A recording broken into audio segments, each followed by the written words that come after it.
Good evening, everyone. Welcome to the Potty Mouth Garden Club. Yes, we are back. We missed yesterday because of the Queen's funeral, which we watched the whole show from. It must have been about 10 in the morning till whenever, but that's why we weren't here yesterday. But we are now here.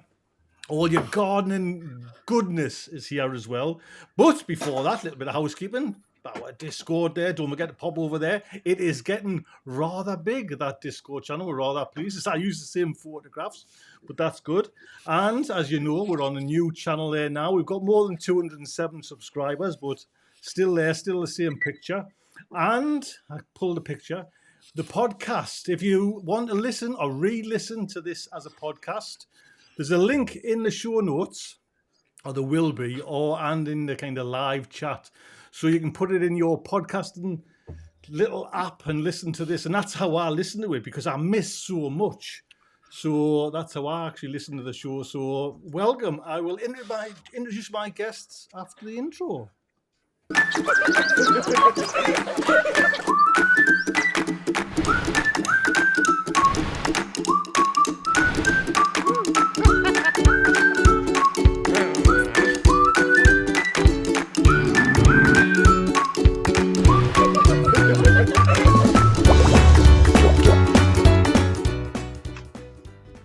Yes, there we go. So let me just bring in the old timer there, the old boy. There. Hey, how you doing, Stephen? Always a pleasure. Never a chore. I'm doing well, thank you. Good. Doing really, really well. Have you been playing with that composter of yours again? Oh, yes, I was there this morning. I tell you, the last couple of days I've turned up and there's been steam coming out the side and out the top as well. I have never seen that out of my compost heap yet. Do you know what I mean? So lots to talk about, Stephen. Thank you for coming on. Yes. You're welcome. Audrey, how are you doing? Yes. Now we had a little bit of a technical panic with you just a few seconds ago. We did. Well, we would never know now. Now. Nice and calm. Yes. Everything's good now. Yes. Excellent. Yes. And we have our very first Mr. Tony O'Neill. Tony, thank you very much for coming on, sir. Oh, what a pleasure. It's a bit of an honour, to be honest. I have kind of one of the YouTube royalty, gardeners royalty. So are you Potty Mouth version? Yes. Are you good, Tony? Everything all right? Yeah, just busy, mate. The usual stuff. We've been having a little chat there behind the scenes, and yes, very busy. So there's our guests. Oh, fantastic. Now, again, I've just moved my computer screen. I've got more bloody bits and pieces lying here. If you want a question from our esteemed guests, put the letter Q in with your question, before your question, put the letter Q and I can filter it out and pick it. So that would be fantastic. Let me just put in the letter Q. Oh, there's one in already as well. Gosh. So, Stephen, is for any new gardeners coming, this is what I was going to kind of ask you there, because I'm going up, now all the time to the garden. And I was there on Sunday and not a soul there. I was there for nearly 2.5 to 3 hours.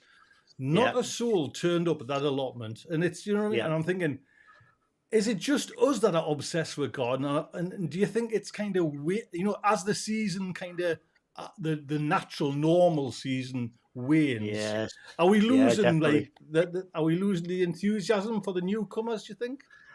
I think it's just a case of the fair weather gardeners. They see sunshine, they think, let's go down the allotments. And I think that's always been the case. It's certainly on our site. I mean, they all come at different times of the day on our site anyway, but we do tend to get a lot of fair weather gardeners. And most of the way through the winter, in the mornings, there'll only be 3.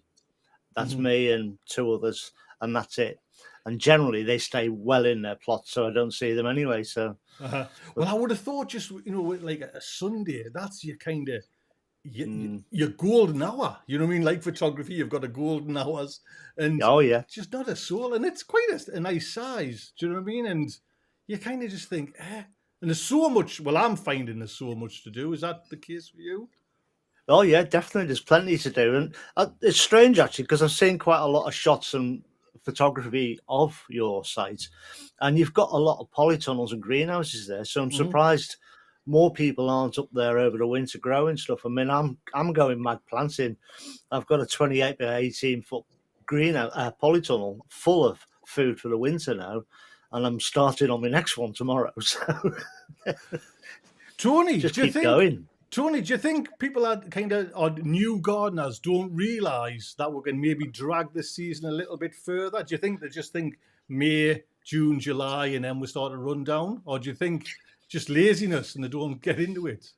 Do you know what? I think with the new people, they don't realise that you can be growing through winter, and but it's one of those things like sort of January, February, March, get a load of new sort of people going, oh great, I've got an allotment, I'm going to grow food, and they end up putting things in like the tomatoes and the peppers and things like that, some salad that they can have throughout the summer, but there's no forward planning because they haven't gained that knowledge yet. So what it's like, you're planting from sort of end of June, beginning of July, ready for like autumn and winter, and then you're going through all the months there. And because they don't have that experience yet, I just think they miss that window. And Yeah. and then it's like September comes, they're like, right, what can I plant now for winter? And more often than not, it's too late to plant most things. And I think that's what it is. I think it's just a lack of knowledge at that point, and they just need to spend a few more years in it. But what you have to be careful of is getting into that routine of doing nothing through winter. People like to stay, in the house when it's warm and not be up the plot, That's a good point, Yeah. Tom, because it does creep on you. You say, "Oh, I'm not going today. I'm not going tomorrow." You know what I mean? And then it's like all of a sudden it's 3 or 4 days, and you're thinking, "Oh, I can't be bothered this week." And then a week's gone. Do you know what I mean? And you think, "Yeah." And the weeds are up here. And they still grow in winter. Oh, Audrey, what's it like for you then? Because obviously you haven't got an allotment and that. Do you still busy? Like today was like the first day I thought I can take a breath. So I did.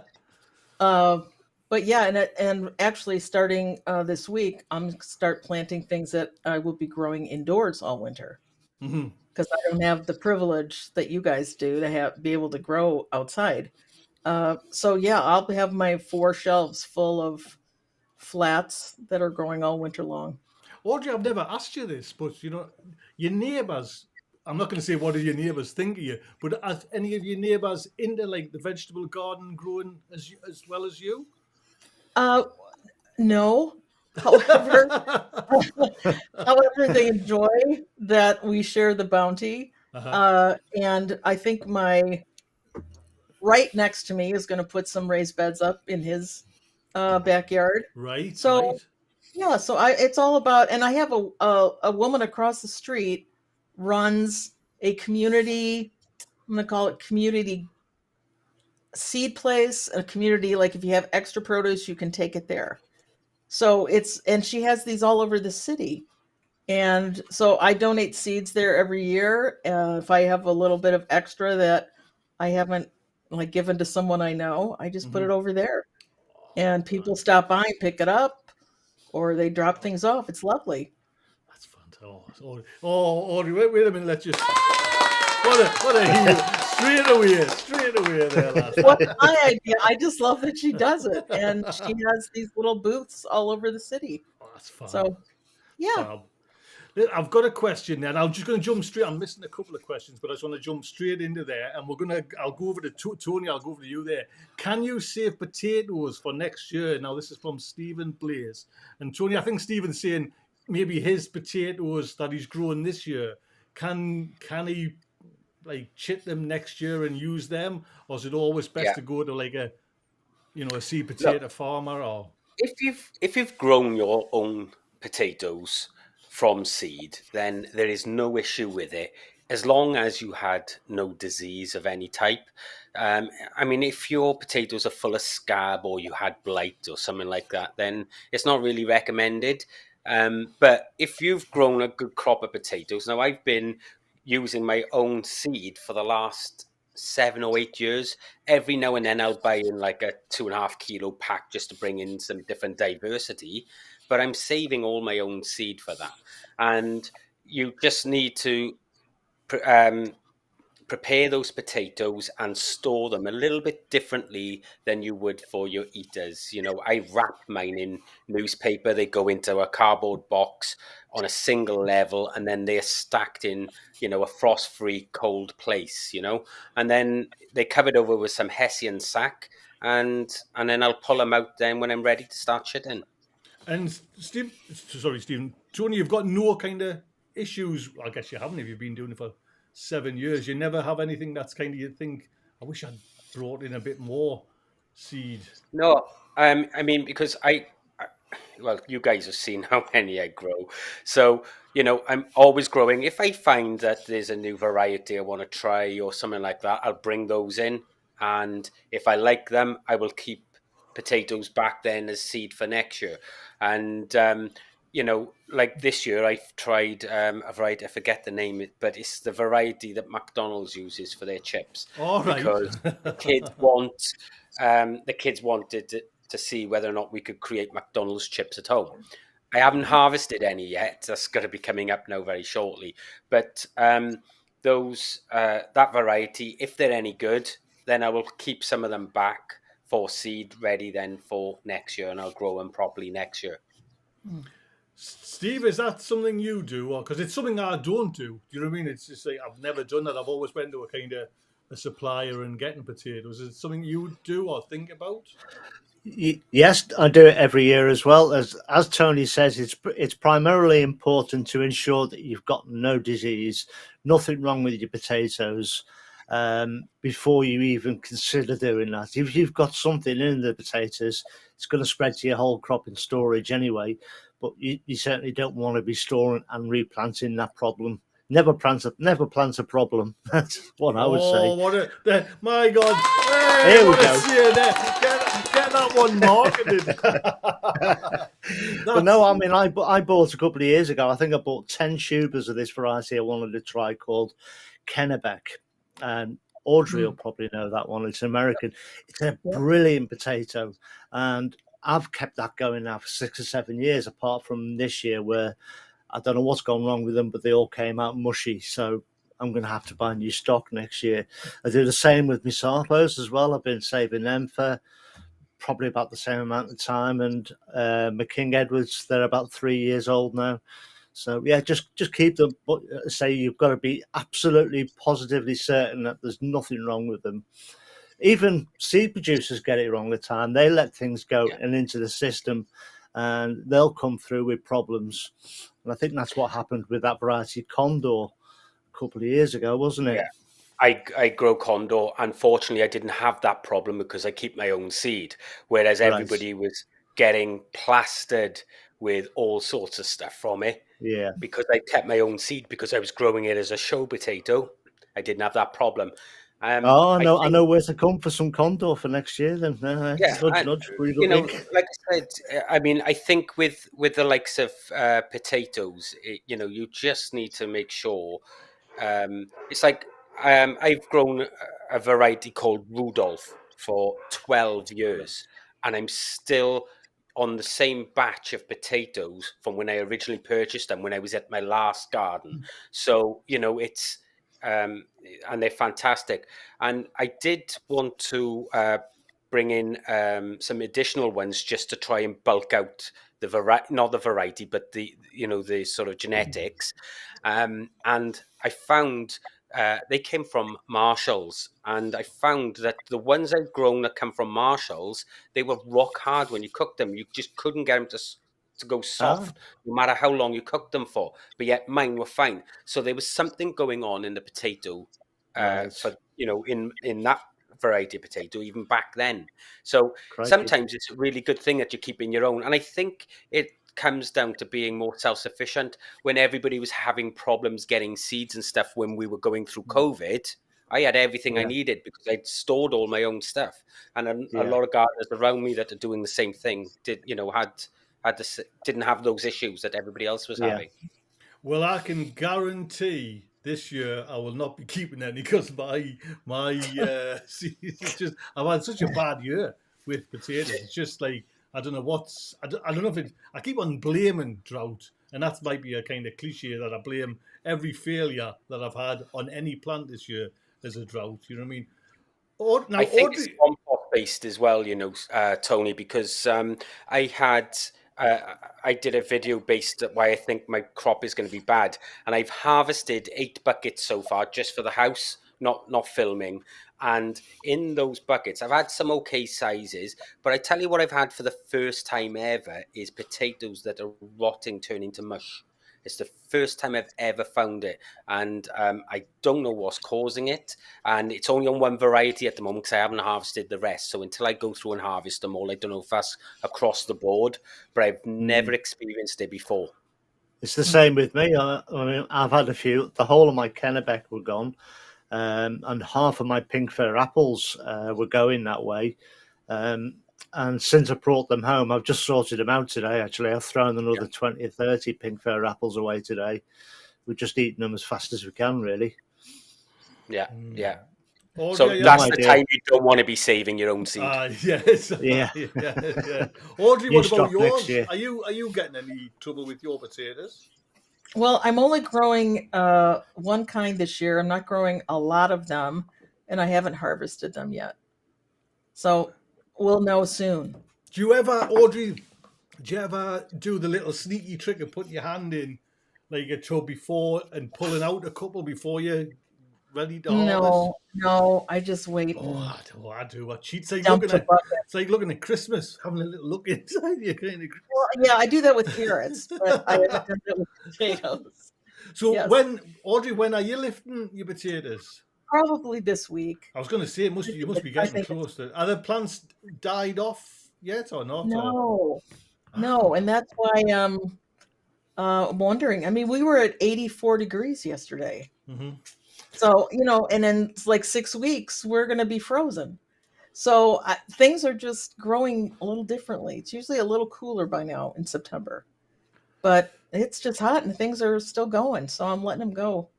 I wish our weather was that reliable. We could just never tell what's around the corner next. Exactly. We can't just say that in 8 weeks we'll be frozen and that's it. It's all over. We could be having an Indian summer, or it could be peeing down. You really don't know at all, do we? What I find we do is we get like a really hard frost, maybe end of October, and then it warms back up in November. Right.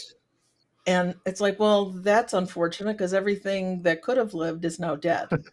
So, and it's too late to start for us planting things out. So I kind of aim towards the end of October to kind of wind down the outdoor garden. Stephen, just as a gardener that's been gardening since you was 5 years old, and you should be knowing the way the weather goes. What's your prediction for this year for the weather? Blimey. God, that's a question and a half. Because I have no idea. I will note the date and we'll come back in the middle of winter and Yeah. say he said it was going to be a warm winter. Oh, yeah. No idea. Well, I think in general our winters are getting warmer, but I still don't think there's any predictable pattern. I mean, it used to be when I was a kid that by October the ground was frozen. That's the way it used to be, and it would only defrost if we got an Indian summer. But I mean, you can't rely on that anymore. We used to have predictable weather patterns. It used to be sunny from May to September. Then it started to get a bit chilly, a bit more rainy and windy, and then we froze, and that was it. That was how it used to be. Well, mind you, I'm actually finding, I don't know if it's just me up here the north, because I'm in the northeast, I'm finding it a little bit colder than what I thought it would be now. Right. You know what I mean? There's the kind of the fleecy puffer jackets on there when I'm going to the allotment, and I was thinking I'll not need it, but I am. Do you know what I mean? So I don't know if we're getting like a cold sap here, but it feels cold. You got your own jacket on anyway, haven't you? Yeah. You got your own bonnet, yeah. I got my own padding. So, yeah. Tone, what about you? Do you kind of look towards the weather, or does it not really bother you and you just kind of go through gardening, how you take it how it comes?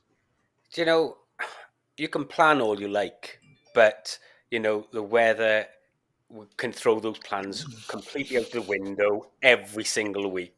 So now it's like a case that I think, right, okay, we're coming into winter. I need to be looking at sowing this, and this, and I sow it regardless. If it lives, it lives. If it doesn't, it doesn't. But I see the winter that I tend to do less growing so much. I'll growing some of the tunnels and what have you. Not so much outside, although I have got like brassicas and things that'll go through like kales and what have you. But because I got such a big garden anyway, it looks like I haven't got a lot out there. But I tend to use the winter more for projects and things, so that that I can get out there, I can clear some land off or whatever, or I'll use it and I'll grow a green manure, which I've already got green manure up there that's 2 feet. So it's just it really depends, like I said. But I just tend to play it by ear. I think right this month I need to do this, and I'll go and do it regardless of what the weather is going to do. Audrey, you mustn't just have that, like you said, we've just been talking there. You just know kind of we're going to get a brutal winter and it'll probably be roughly around 6 weeks' time. Is that right? Well, here's the thing. We do get the hard frost probably end of October, like first week in November. So whatever's out there, it does just end their life. So I plan on that. But each year we're getting warmer. Mm-hmm. So it's pushing back a little bit. So I look forward to the day that I can have kale growing outside. I mean, if things are going that way, I'd sure appreciate being able to do that. So even the likes of what Tone was saying there, kale, because we can drag that through the winter, that just stops. Right. It stops when you're frost. Does it? Absolutely. Oh, man, it's almost prehistoric in Detroit. Well, it's just really cold, so I grow it inside at that time of the year. It's just wow. I've got Keith here is asking, at our allotment plot we're not allowed greenhouses or polytunnels. It's just like that's bizarre, bad, isn't it? Oh my God, that's the engine. You need that. It's just like so Keith's asking, what any recommendations for winter crops or anything? I mean, that's just Keith, I was looking at Keith's question. I was like thinking, that's just not right. Do you know what I mean, John? Apart from the kind of the whoever committee comes up with that, can you give Keith any advice? I dig it. Sunken greenhouse. I wouldn't tell him. But, I think it's just a cloche. His cloches, then his row covers, things like that. But the issue you have there is you've got to stop that plastic from touching the plant. So how high is it going? And is it going to get to the point where that's going to annoy them as well? I'd personally be asking them, well, if I can only grow on my ground for half the year, you only charge me half the rent. Oh, good. There's a question there, isn't it? Yeah. John, I was going to ask as well, what about, like, let's just say you can get it up to, say, like a table height, something. Would a hot box help them? Like where you're putting like manure in and getting a bit of heat that way? The problem with hot boxes is you need mass for them to keep warm. And in winter, when it's really cold, if you don't have mass, the center of that is going to freeze, and then that's the end of any heat you have. When you have like a cubic yard or 3 foot pallet or whatever, then that will hold heat in the center and that'll irradiate out. And they're great if you're going to do that, but to keep something sort of warm all winter, that ain't going to happen. It's going to cool down eventually. Mm-hmm. Steve, any thoughts on what Keith could do about? Well, actually, I was just reading a book not so long ago, and as Tony was just saying there about the mass, I know the Dutch, when they used to do their hot boxes, they would have big frames, but they were all right next to each other, and they used to walk over the top of them. But they were keeping that whole field warm with the mass of all these hotbeds that were right next to each other. But yeah, I mean, if you can't use greenhouses and polytunnels, you want to be asking the question, why not? I'm here growing. It's a gardening thing. And then present as many examples as you can of other allotment plots in your area that do allow them. Just ask why not. But failing that, cloches are definitely a way to go, I would say. Even small cold frames. I mean, I like the idea of the underground greenhouse. I might have to try that. Sunken greenhouse. Yeah, it's massive in some countries. They use it a lot,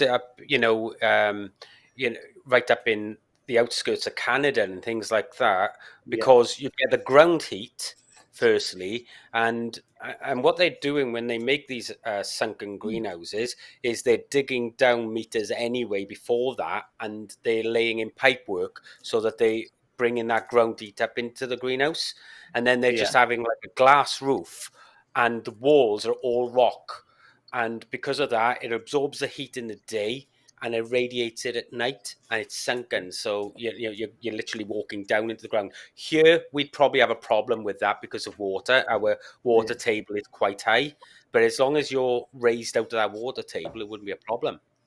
There's a guy around the corner who apparently has got one. He's got it all fitted out with hydroponics in there. I must go and see him actually. Yeah, But he's invited me around to go and have a look.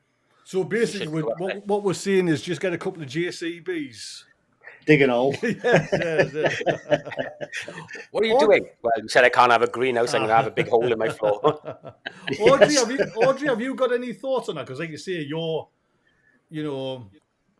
No, I would just say grow stuff inside. Mm-hmm. Well, but I have such a good growing setup that I can do that as long as they don't need pollinators. I can grow them. Mm-hmm. So. Mm-hmm.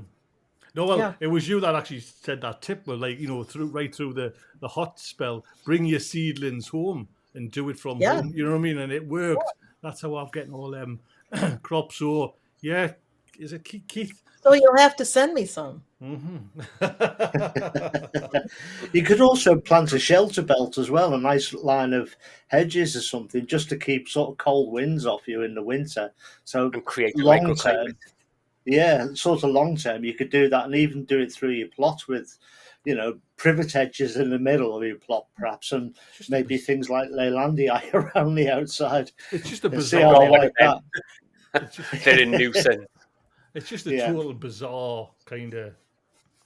Well, it is, isn't it? Set of rules. Yeah, maybe you can see maybe greenhouses, possibly glass smashing, something like that. Yeah, and then I don't know if it's like some kind of plastics going on, doing plastics with the I think what I would do, I'd ask for a committee meeting, and then I would build some sort of portfolio of why you should have it and an argument for, because it's all well and good them saying you can't, but if you're presenting information to them saying, well, look, without it, I can't start till this date, then my crops are late, and then the cold weather's coming in, so they're not getting a chance to get to maturity. So I'm not harvesting anything. Why am I paying you rent?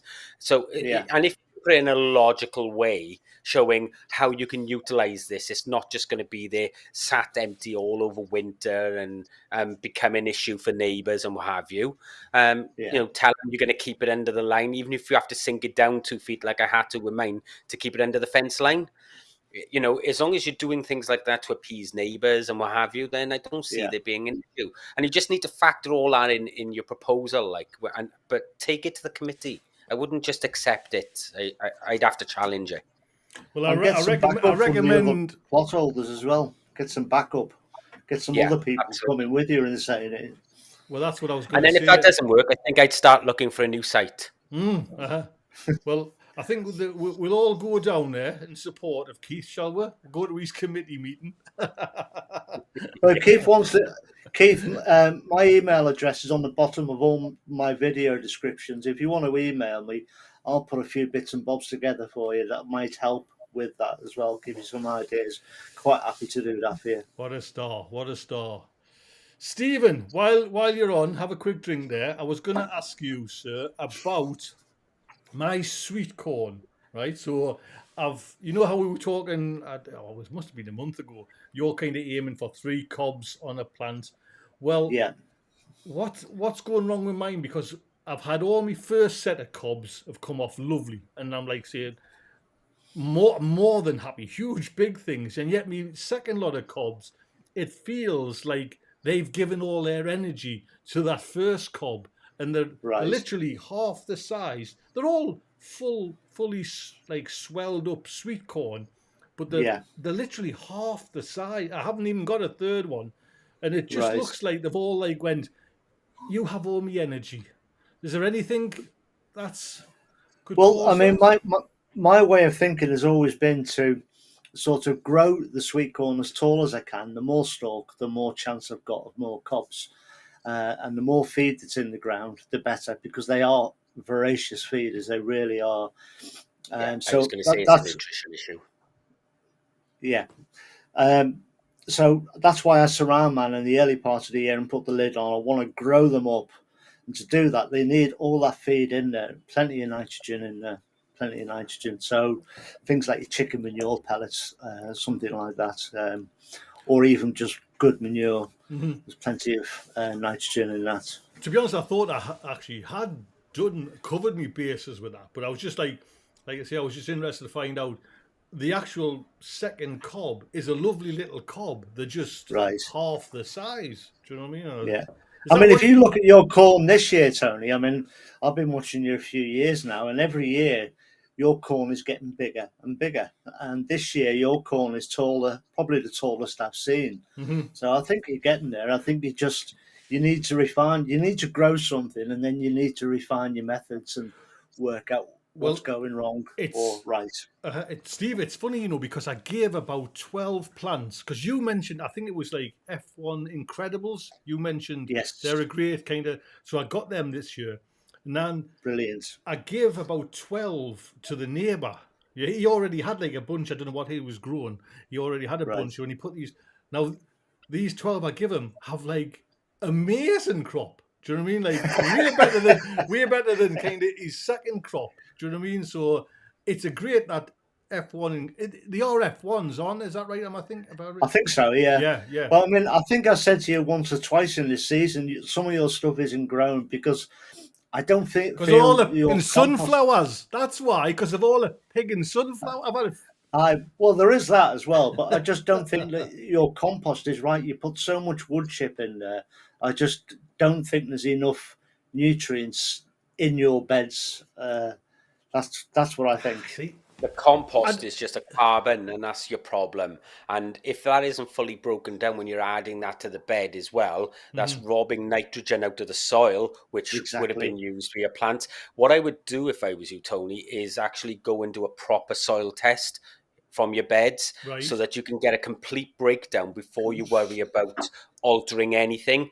Because what you don't want to do is start feeding your beds thinking it needs one thing where you could be overfeeding, and then you've overfed with a particular thing like potassium, for argument's sake, and you can cause what's known as nutrient locking. And if you cause nutrient locking, the plants aren't going to take up anything, never mind what they need. So the first thing is get a really good lab test on your soils. They're only about 20 quid. And it'll allow you to go through your soil and think, right, okay, this is what I'm lacking in my soils, and this is what I need to do, because they'll give you a complete breakdown. They'll tell you exactly what you need to add and how much you need to add of it. And that's the great thing. And then you know that you're going to, be sort of doing well. But as Steve was saying, quality compost is important. And this is my argument have always been, you can go and buy municipal composts and stuff. And I did a video back at the beginning of the year where I was talking about how dead this compost is and how it's Yeah. got too hot. And it's okay as organic matter in the soil, but it doesn't have the nutrition because you've killed all the life and everything that's in it. But for a start, go and get yourself a lab test for the sake of 20 quid. Landcrop Laboratories do it in the UK. They're brilliant, and you'll be able to find out exactly where you need to go.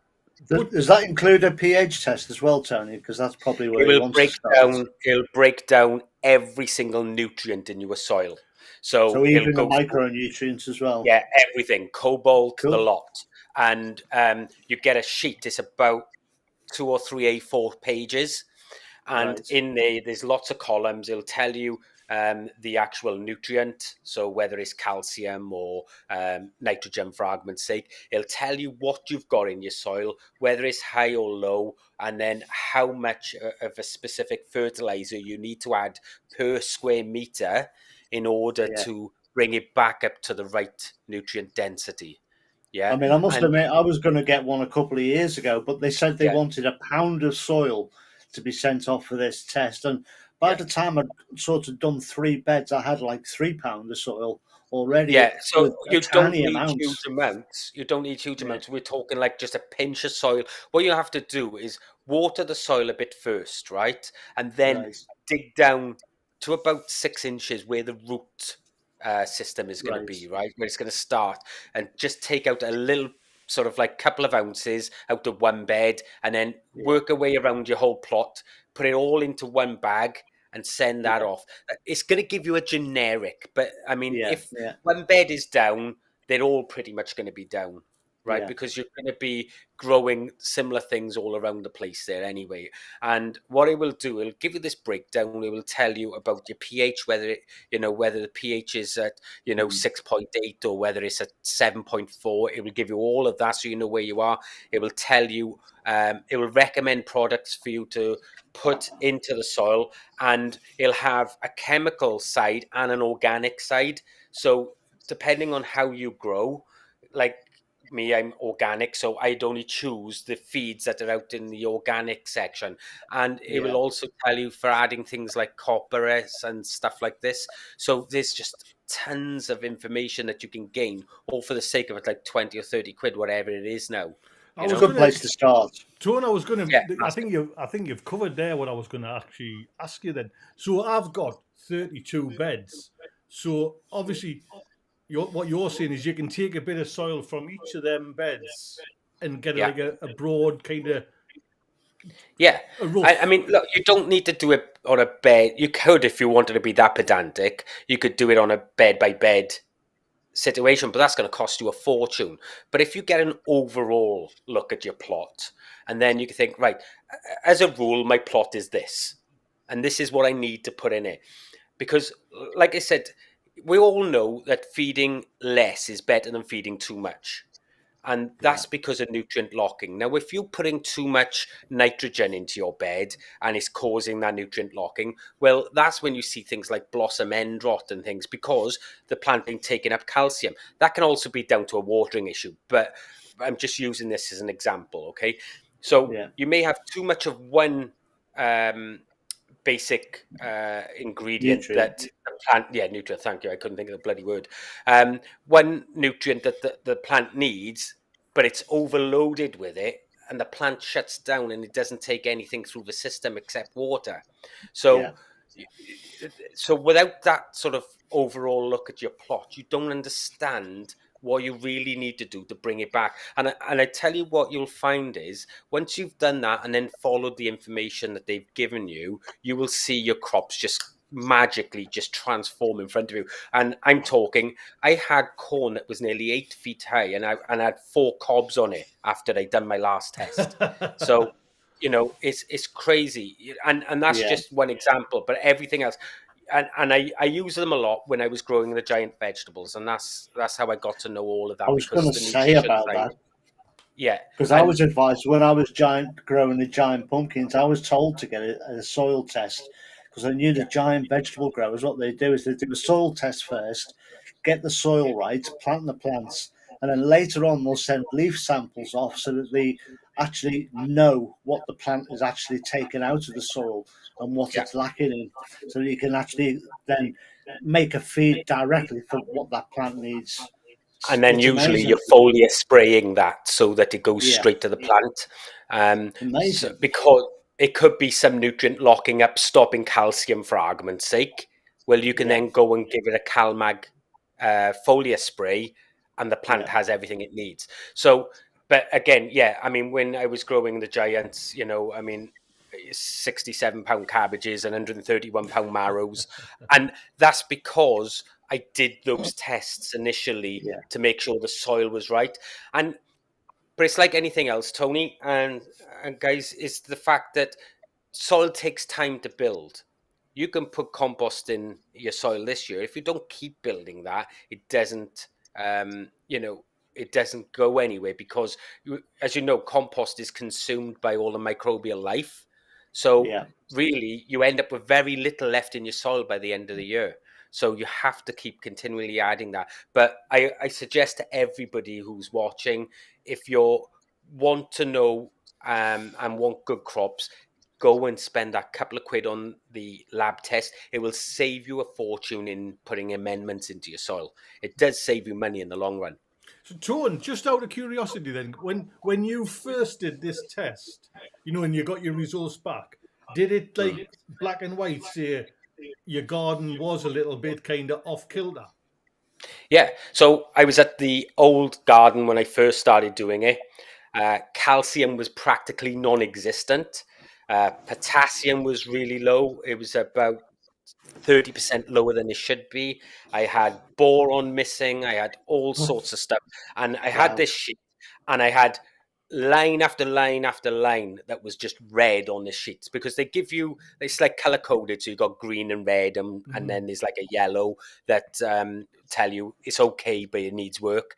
And so it was really interesting to look on that, because I was thinking, well, I'm building my soil slowly, albeit, because I was putting compost on, but it was like the first couple of years I'd been there, so I hadn't made that much of a difference. But compost, like I said, gets consumed. So, I put it in my plants. My plants were drawing on that, and their microbial life was drawing on it. So there was nothing left there by the time I sent these lab tests off.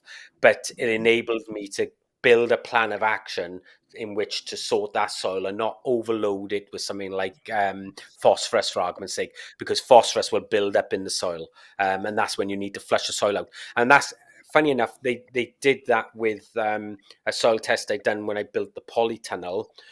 Phosphorus was really high, and it can build up in polytunnels, and they give you a list of suggestions to do, and one of those suggestions then was to flush the polytunnel, and I literally put thousands of gallons of water through it just to flush that phosphorus out. So, and I wouldn't have known to do that if I didn't run the test. Yeah. Wow. Well, Tone, we'll get that link off you again, because it's went straight in one ear and out the other one there. So we'll put it in the As usual. Yeah, we'll put it in the show notes. Tone, They're but just why called Landcrop Laboratories. Landcroft Yeah, Laboratories? JB has already put that up. Oh, Oh, is JB here? There? Oh, yeah. He Yeah, is, he's yeah. on it. What's the bloody point? Oh, I didn't even Yeah. know. Bloody hell. Audrey, do you have, I know we're kind of Brilliant. talking about, do you have issues because you're, on the other side of the pond and you contain like raised bed gardens? Do you have issues? Do you know what your soil is? I have not had one of these tests, but I know that I put compost on every year to refresh it, and I see no signs of problems. But the thought of getting just a baseline test, I think would be a great idea. What I'm glad, Tone. To be honest, I'm glad you kind of highlighted it, because I was honestly thinking, and I'm sure me and Steve's had this talk before, where it's like, well, if you're going to do, you'll end up doing like bed, 32 beds. Do you know what I mean? I'm thinking, I can't be bloody. No, You know what I mean? no, just take it as a whole, like a broad, and then work on your garden as a whole.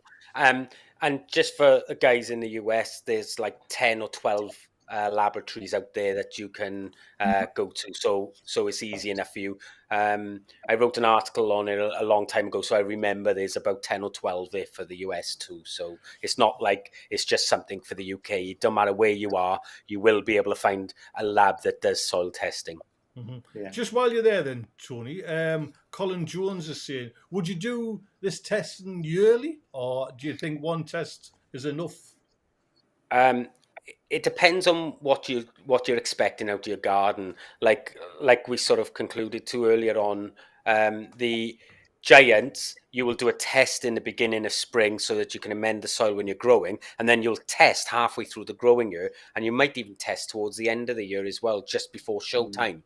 But if you're just growing veg for eating at home, I would say once every 3 years would give you a good plan, because once you know what you're lacking in, you're able to sort of go and amend that, and then with the addition of compost, it's going to take time for that to go out of kilter. Yeah. Whereas most people, they'll get an allotment and they'll start adding things into the allotment like bloodfish and bone or chicken manure or whatever chemical they want to add to it, without really knowing what the soil's composition is. So, they never get that baseline.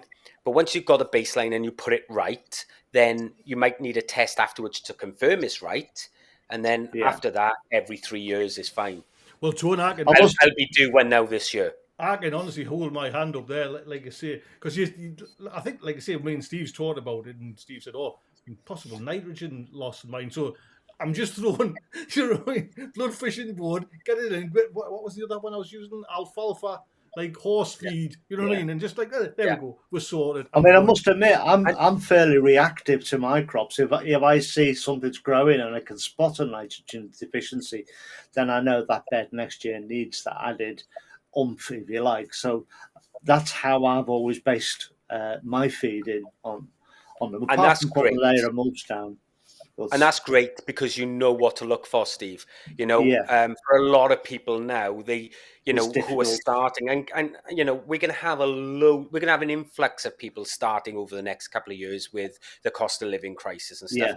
and they haven't got a clue what's actually happening in front of their eyes. So when a plant's leaves are starting to turn yellow, or you guess chlorosis, or whatever the case that is showing, they wouldn't know Yeah. what to do in order for that. But so for more experienced gardeners, yeah, you can look at it and think, right, okay, I got an issue here with calcium, or I got an issue here with Yes. Yeah. phosphorus, or whatever, and you can Yeah. take remedial action. But as Yeah. a general rule, you're still better off finding out what your soil needs at the beginning of the season, put Yeah. that right, Definitely. and not have to do that. Yeah. right. Just while we're on with the compost there, Tone, I know kind of like I say we've covered it. I've got somewhere here Tone's book. If you have not got it, please go over to Amazon. There will Tone's the guru on compost there, so please pop over. But Tony, just while you're there as well, Lord Such is asking if you reuse your compost, other than add amendments, what else would you do to it? So, firstly, I wouldn't just take the compost, like for argument's sake, if you're growing potatoes in it, take that compost, just add blood, fish, and bone or whatever, and then reuse that compost. I would take that compost and it would become an ingredient in my compost mix. And then that way you are reloading it with all the microbial life and everything. And it's those microbial lives where they're living, dying, you know, leaving feces and everything else, which is putting the nutrition back into that compost. And that way you're adding body to it and all sorts of stuff. That's the best way of doing it, is add it as an ingredient into your normal compost, or add it to your beds and allow it just to be an organic matter. You know, but certainly never. I couldn't believe I had to make a video on it. I saw someone on my plot um, about 2 years ago, and he was growing potatoes in a wooden box. And afterwards, he got all of that soil, emptied it into his wheelbarrow, wheeled it to the end of the plot, and threw it off the edge of the plots. You know, we've got like this dumping ground up there. I was like this, going, "Oh my God, what are you doing?" And he's like, "Oh, well, I've grown my potatoes and it now says no life left in it." I said, "No, but it's organic matter. Put it in your soil at the very least. You know, it'll help, you know, build the structure of your soil. It'll feed the microbial life in the soil." He just didn't see it. And this guy was buying maybe 40 or 50 bags of this compost a year, Gosh. dumping it over the edge, and then I'm like, "Oh my God, I want that." I'm digging it back out to there, like, you know. So, Perfect. I'm Dumping like will be about. I'm like a big scavenger. He's wheeling it up the end, dumping it off the end, then going up with an empty wheelbarrow and wheeling it all back down. And at the end, I said, "Look, if you don't want it, just put it on the end of my plot. Yes. Just save him walking up there, like, you know." But it's like, Well, I used to have a guy next to me on our site. Every time he dug a worm up, he used to throw that over the fence. I said, "Throw it into my plot, I'll have it." But he's throwing worms over the fence. He said, "They eat everything." I said, "They don't." And people are like that with nematodes and stuff as well. They think they heard somewhere that nematodes are bad and they eat all your roots and stuff, but they don't realize, just like people, there are good and bad people, there are good and bad nematodes. And you know, once they hear something once, they think, "Oh, everything is bad." And so yeah, it's a bit of a strange thing, like, you know. Well, throwing worms away, I couldn't get over that. What? It's silly. Audrey, I'm kind of interested to find out just what your take is on all this. Do you know what I mean? Like I say, you're the kind of the exception to the rule. We've all got allotments, and you know, Right. is there anything you kind of can learn from this, or would put into practice, or? Well, there's always things we can learn. So yes, not being able to have a compost bin kind of changes this for me. Uh, there's a really big echo going on here. Does anyone I'm else not hear that? sure. Let's see if you just keep on talking there, Audrey. Okay, sorry, it's just distracting me. I apologize.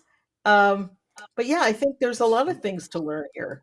Now, whether or not I can apply all of them, I'm not sure. I think it might be tones with.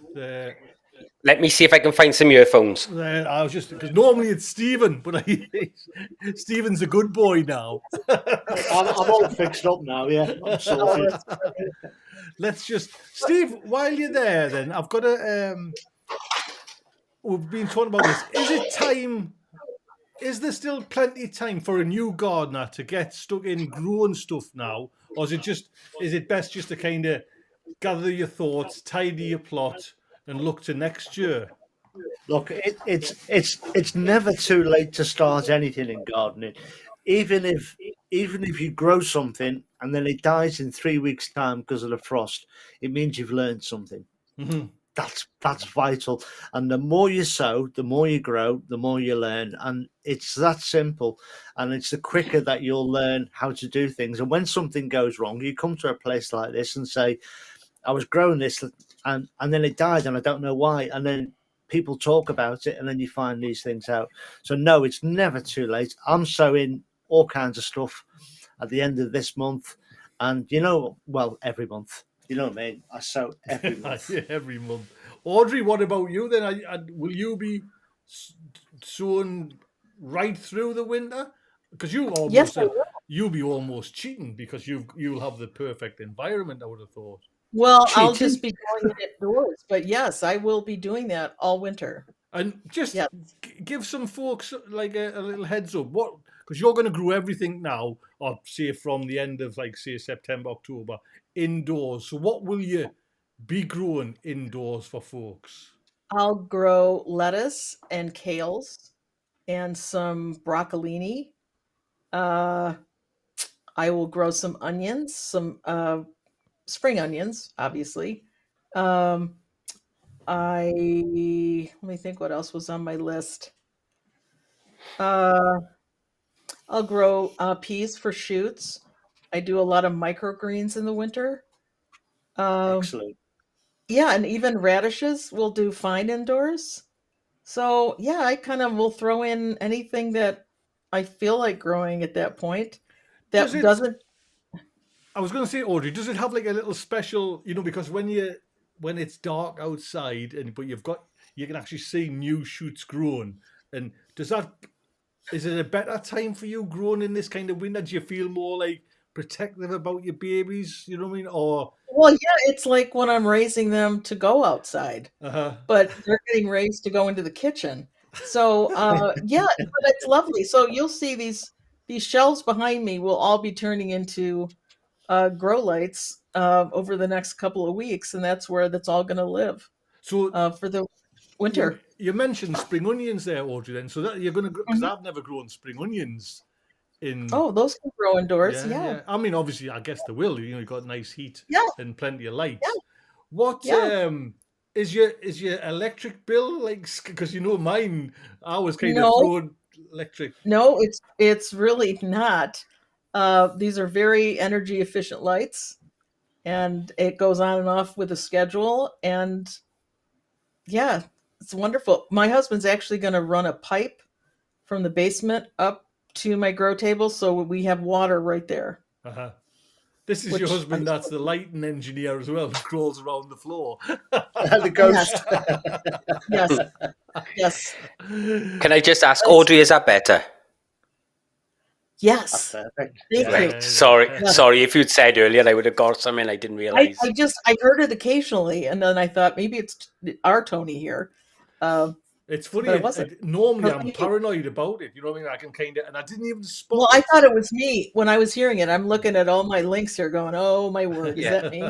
I wasn't Yeah. getting it here, so I didn't. I didn't know. Toad, we're just talking about growing like veg, like right through the winter, but indoors. Is that Yeah. something you do or could do? I could. I've got 3 grow tents, and one of them is like 8 foot long, 7 foot high, and 5 feet wide. So the problem is they used to be here in the garage, and I've now created this room. But my stuff that I tend to spend a lot of my time on in winter is obviously at the plot if it's in the tunnels and stuff. But it's all the house plants and stuff that I have here because I've got a lot of rare plants. I've probably got about 3 grand's worth of plants sat in this room at the moment. So this is where my greenery comes from in the winter time. So I'm just we'll talk about your studio for a second then, too, and that must have to have that temperature perfect. So when I built it, this I built with tons and tons of insulation. There's loads.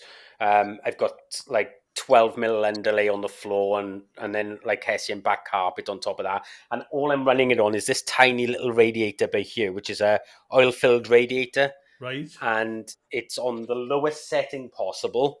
And it just kicks in and out and it's keeping this room at 24 degrees. Ooh.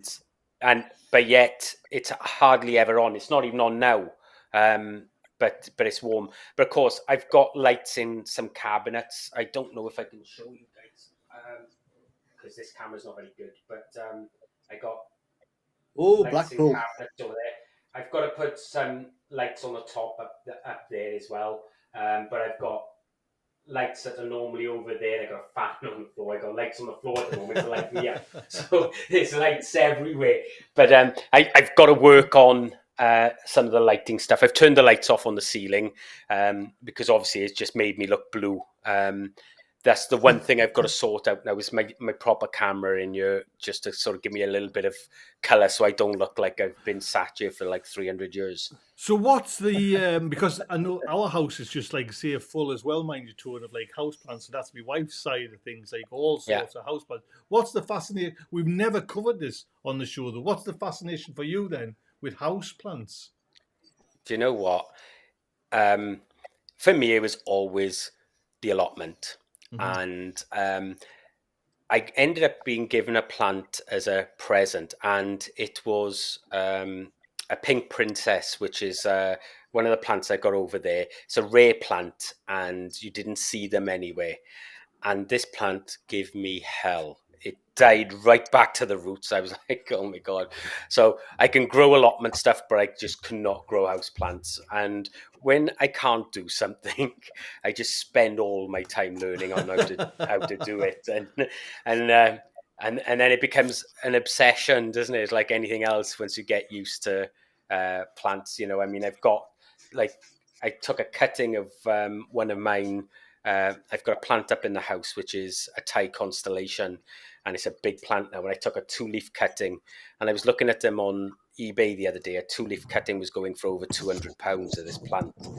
So of course they sort of become investments as well now, But for me, I write about a lot of these as well. So I don't just write about the gardening side of things. I write about the house plants and everything else. Eventually I will make videos on these as well. Mm-hmm. Well, it's like you say, it's something that we've done, but the house side, but I knew you were interested in house plants, but I like that kind of thing where you said the challenge, because we've lost, like you say, our house primarily, Tony, is like it's a dark house. Do you know what I mean? It's dark, dark, dark, and it's great in the, you know what I mean? In the kind of summer, you've got, you've got as much light as you want, but now we're getting into this kind of, like the nights are. You have to provide supplement lighting. Now, those lights in the cabinets, there's like 4 little bars on each shelf, and all of them on all together are only giving 8 watts. Mm-hmm. So they're really efficient. The bigger ones that I got on the floor, I was telling you earlier on that they're quite expensive lights. And I've still got all the Spider Farmer stuff that I use in the tents normally when I'm growing my chilies and stuff on. The thing is, this year, they won't be able to be grown in here because I wouldn't bring the chilies and normal soil in here and risk getting fungus gnats everywhere and stuff like that. So I will find somewhere else to put them rather than setting them up here, Right, right. Audrey, is that something you would? Are you? I've never even asked you about this. You know, like house Houseplants? plants. They are a whole different animal to grow. Absolutely. I grow succulents Yeah. and mother-in-law's tongue.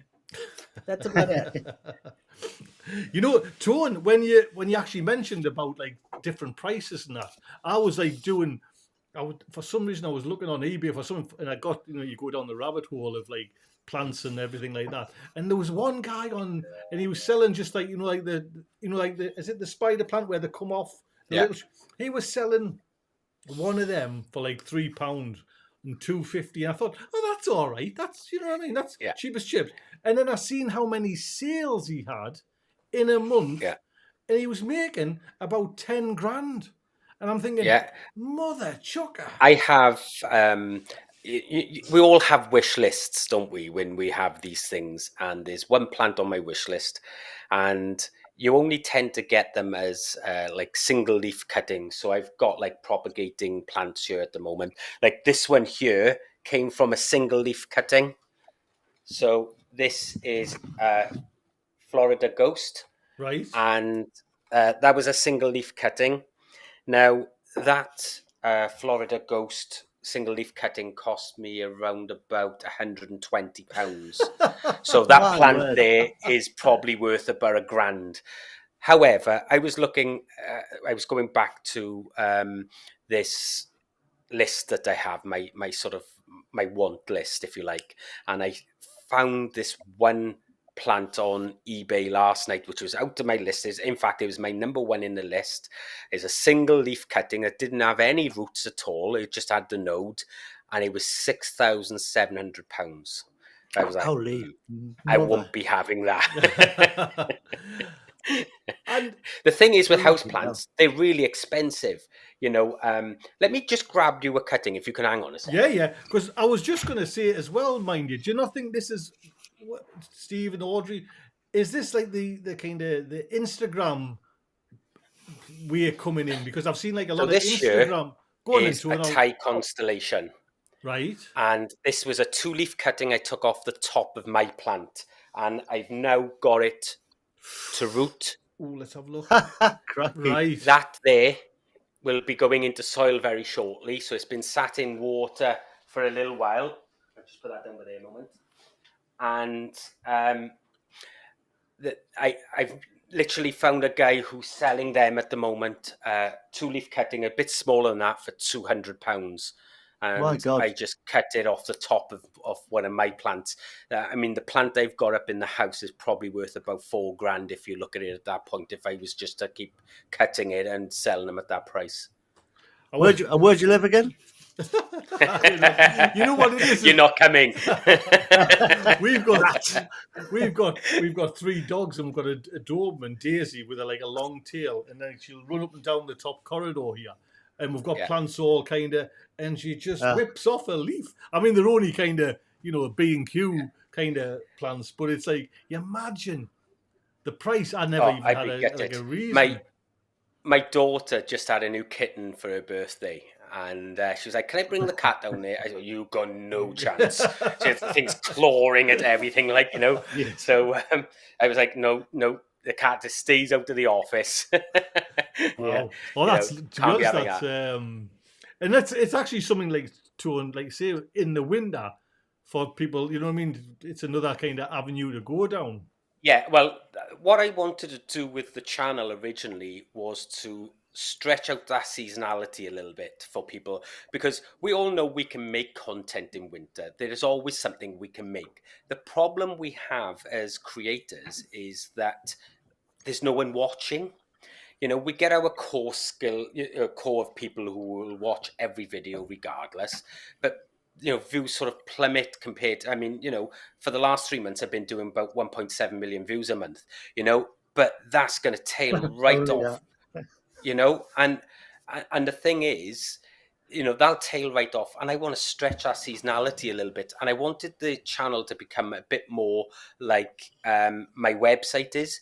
The problem with that is I'm going to confuse the algorithm when I start producing these videos. And when I confuse the algorithm, my views on right across everything are going to plummet, and none of my videos will do well. But over time, it'll relearn, and it'll go from there, and then I'll have a stronger channel in the end of it. Well, that's exactly, mind you, Tom, why we kind of moved this over onto this channel as well, just to get it, excuse me, separate the two, because you kind of, it fell for me where when this went out, I had to wait a day or two to put something, and it was just starting to get a bit complicated, and I thought, you know what I mean? And it's kind of it's the same for me. Like I said to you earlier, I'll be putting my lives out on a different channel, because for the last 2 live streams I've done, just to let everybody know where I've been and about all of this and stuff, I've lost over 100 subscribers because of it. I don't think I've ever done a live stream on my channel where I haven't lost subscribers.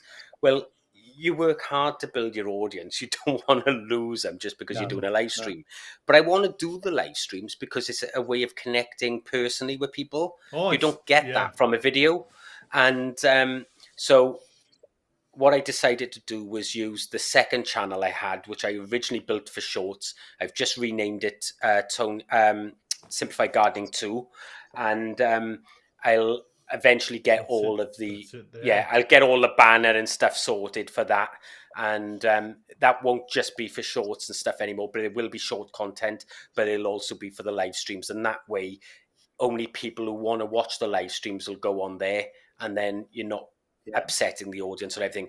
But I'm already prepared that I'm going to screw things completely over the next year or so when I start putting this stuff on, because the algorithm's just not going to know what to do and won't promote nothing then because of it. Another channel, another channel. You know what I mean? Yeah, but the problem is, managing 3 channels is a lot. And the idea is to stretch our seasonality out on the one channel, not run 3 separate channels. I don't mind running 2 because of the live streams, but I think, and this isn't going to be for everybody, but eventually YouTube will learn, right, there's like a Tuesday video for house plants, and there's a Friday video for garden plants or for vegetables, and eventually it will learn that, but it's going to take time. Audrey, you had your first blaster. I know we're kind of talking shop here, but it's quite nice for us to, as YouTubers, actually to have Tony on there and kind of who's been there and done it. Because you've just had your first live stream. What do you think about doing it yourself? Was it fun? Was it nerve-wracking? It was both. I felt like I was like sitting in this room just talking to my computer. So it was nice to be able to watch the chat, because I realized I wasn't. But I really enjoyed it. And I'm pretty sure I'm going to do that again. Because you did it. Steve, you did it as well, didn't you? You've done a kind of, because we always had a bit flaky time with your dropping out, but as we've seen tonight, Stephen has not dropped out at all. No. I beat you to it. Yeah, well, I initially thought it was the internet connection. Well, we thought that for quite some time, but it was just the software setting in there. So I went and did a live stream just to test, and also, we'd said earlier in the year that we were going to alternate live streams, and I was going to do one, but I wasn't ready to do one. But I'm ready to sort of start having a go. So last week was just a test to make sure my connection stayed up and whatever I'd done to this camera had worked. But yeah, it was fun. It was a little bit nerve-wracking, but I think given time, it'll be all right.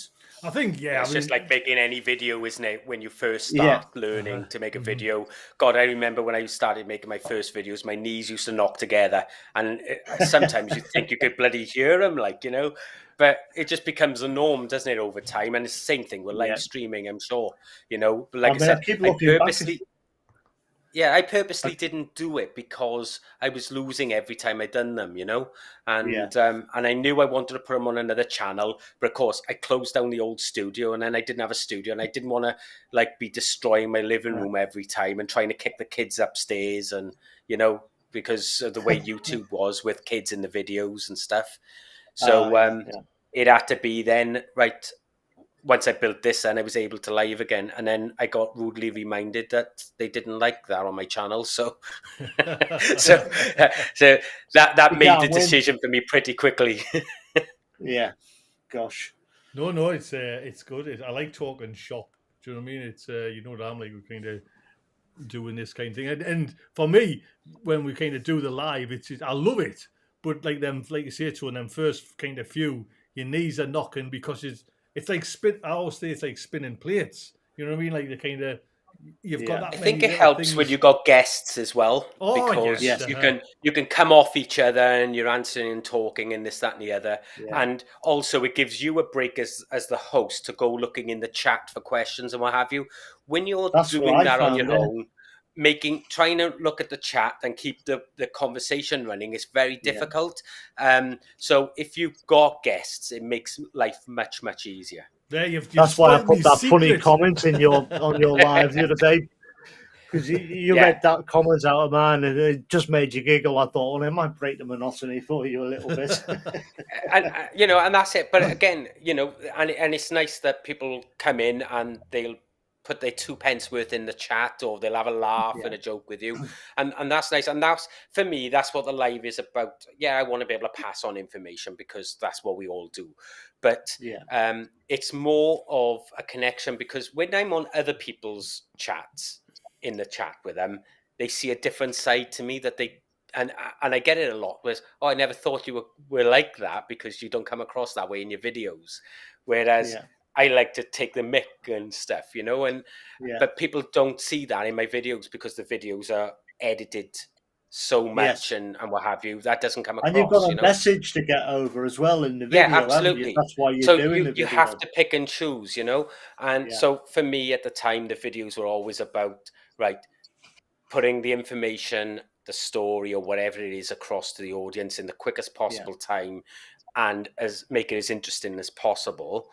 I'm not here to clown around when it comes to that, but yet I'll go on someone else's chat and I'm in it like a keyboard warrior, just and people are like, oh, I never thought you were like that. Do you know what I mean? Or when they meet me in person, like, it's like, oh, you've had a personality transplant. What's the matter with you? Like, It's funny because it's just for me kind of totally different. I think you can go down probably in any kind of genre, two different ways: the teaching way, or almost like the entertainment. the entertainment lifestyle. Yeah. And for me, I get way more. If I fail at something, it's a way better. Do you know what I mean? It's way better. I mean, we People all like show this- our failures. I got plenty of them on my channel because they're all learning opportunities. Uh-huh. I got Yes. no problem at all saying to someone, "Do you know what? I tried this year and it was rubbish," because I'm not an expert, guys. Just like anybody else, I'm on here doing my own thing, and I'm just sharing my journey and trying to help others, because it doesn't matter how far along you are in your journey with gardening. There's always someone coming behind you that needs that little bit of help. And as long as you're a couple Yeah. of days ahead of them, you're able to give that advice they need. And Yeah. that's the way I look at YouTube. There are people on here who know a lot more than me, but, there are people behind me who don't. And they're the people that I am trying to help, Really need the help. I think as Yeah, well. absolutely. You know, it's if we can make anybody get their hands in the earth. For me as well, it's almost like a therapy. Do you know what I mean? If Yeah. get their Yeah. hands in your earth, you're connecting with Mother Nature. If you can get people to do that, that's For fantastic. me, it was always an escape from what I saw in work. Because I could come home, I could bury my hands in the soil, weeding or whatever it is, and the day would go, and that day I wouldn't have thought about the stuff, and it's the way of dealing with that, and I needed that at the time. I'm sure in your line of work you see daily horrors as well, and things Yeah, that you really need that's what your I'm saying. mind Yeah, taken off.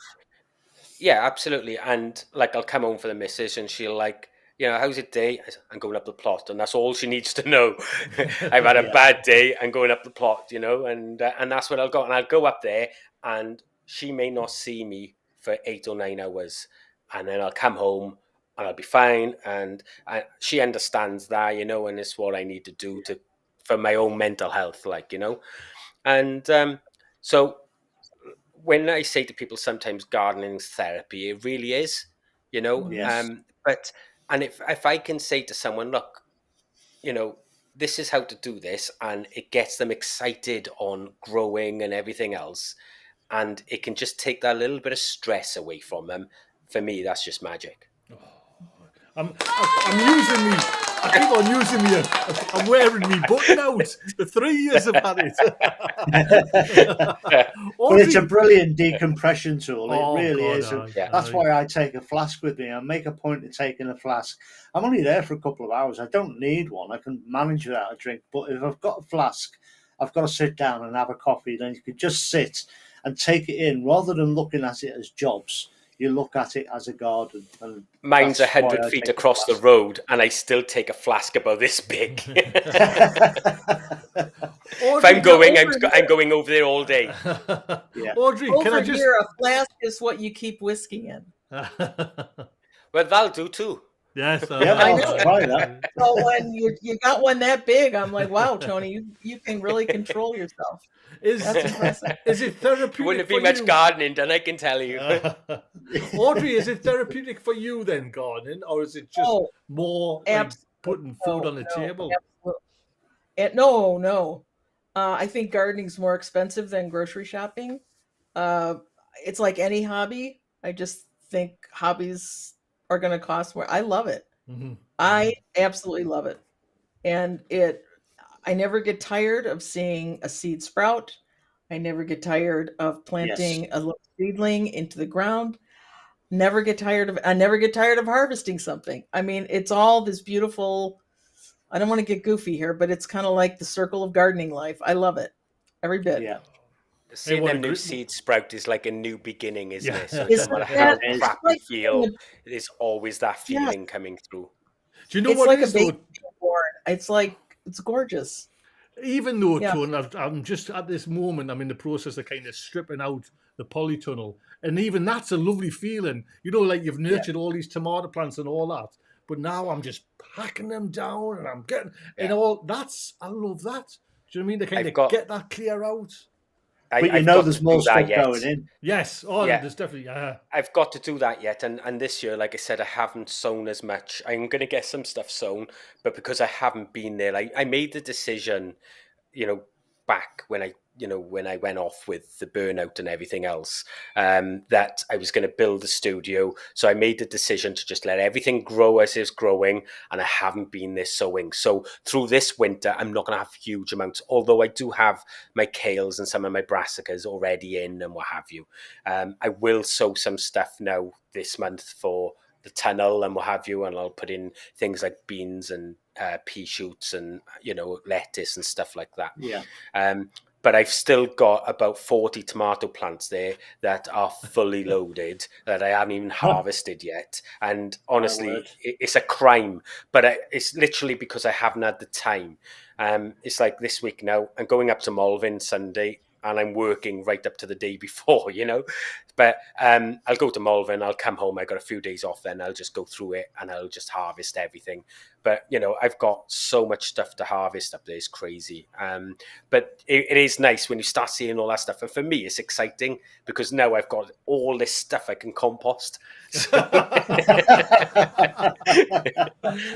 Tony, Brilliant. I'll come to you last because I've actually forgot to mention this, but we're kind of getting near the end there now, and it's Right. like the tip of the week. So, Audrey's forgot as well. So I know That's okay. Stephen should have a tip of the week.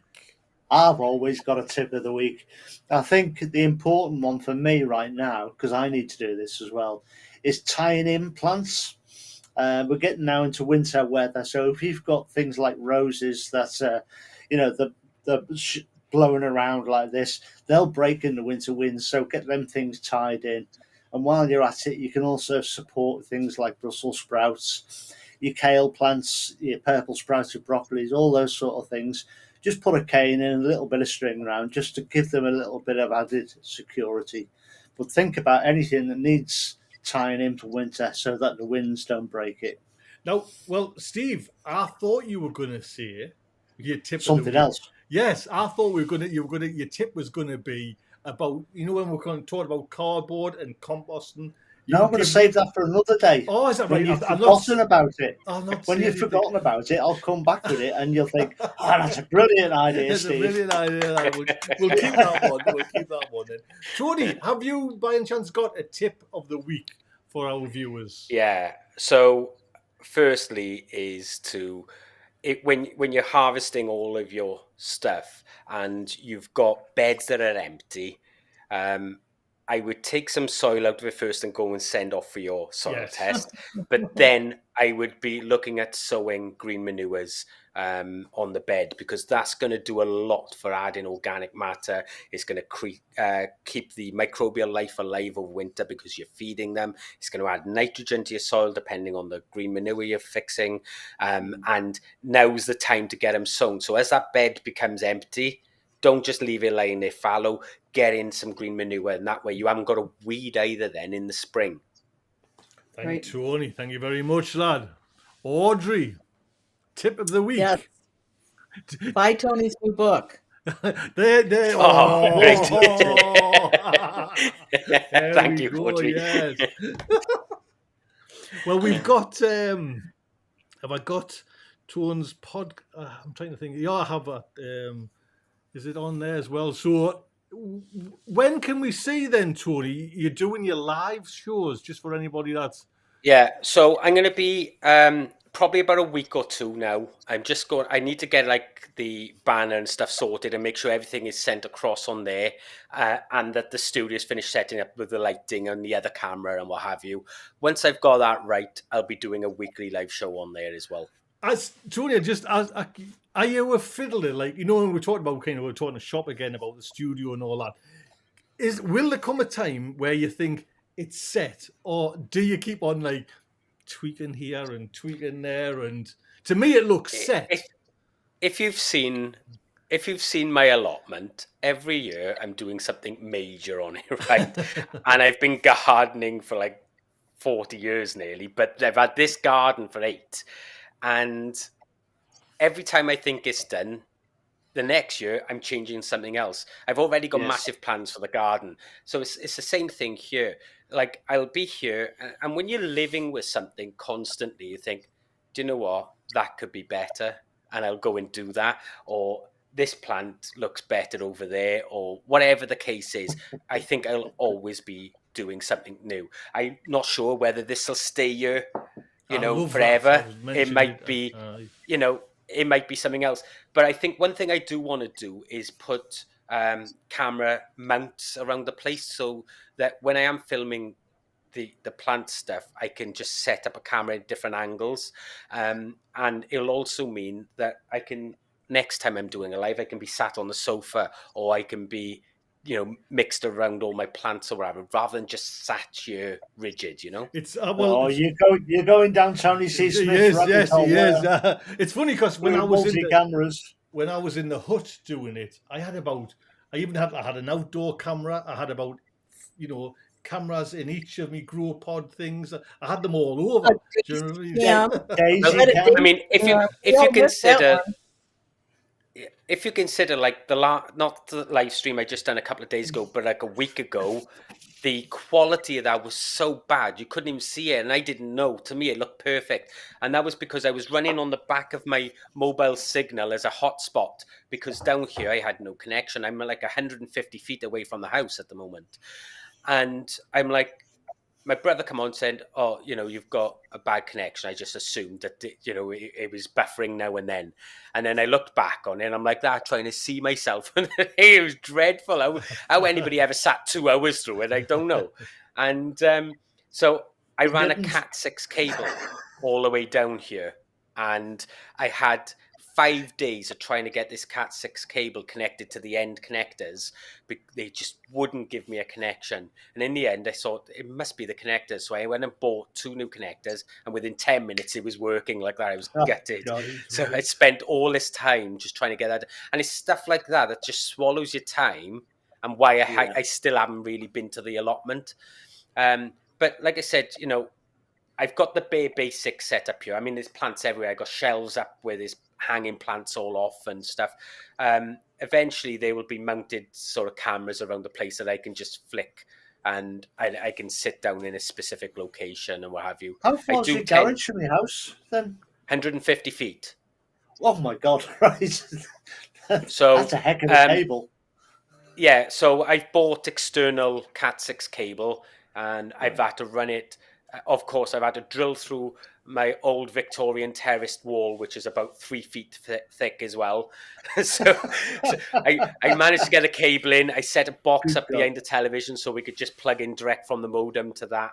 And I've run it all the way around to the back of the garage down through this wall here. And it's now. And you're still married. Well, that's the beauty about having an understanding wife, mate. It is, isn't it? Gosh. Listen, it's been a pleasure. Tone, it's been lovely having you on. Thank you, guys. It's been great to join you. Oh, it's been lovely, Yeah, Stephen. it's been brilliant. Thanks, Tony. Yes, I've really thank you. enjoyed it. Audrey, thank you so much. And everyone, we will be here next Monday. So please, if you remember, we have a podcast. If you want to listen to this again, because this is where I actually listen to it and know what's going on as well. And don't forget, Tony's got his channel there, which is Simplifying Garden. That's his main channel. Pop over there. I mean, he's got 345,000 subscribers, but another few wouldn't hurt. Audrey, get it up to 350. Yes, Audrey's got her Real Foods there. Comes Dirty, please pop over there and subscribe to that. And Stephen. Oh, look right at that. on my backside. He's right there, lad. It's a race. Do you know what I have to say this because it's something I've always noticed on Steve's intro, and I've got to bring it up. You're walking up that path, Steve. Oh, and he looks. Look at the camera. No, I know. It's always caught me every time. That's what's that I'm doing? When you walk up the path in your intro. Yeah. And you look directly at the camera like that and then carry on walking as if to say, yeah, I'm you. I like that as well. That was a great one. Right. Well, listen, thank you so much, everyone. Guest, it's been an honor and a pleasure. Everyone else, thank you as well. Take good care. We'll see you next Monday. Bye. Bye.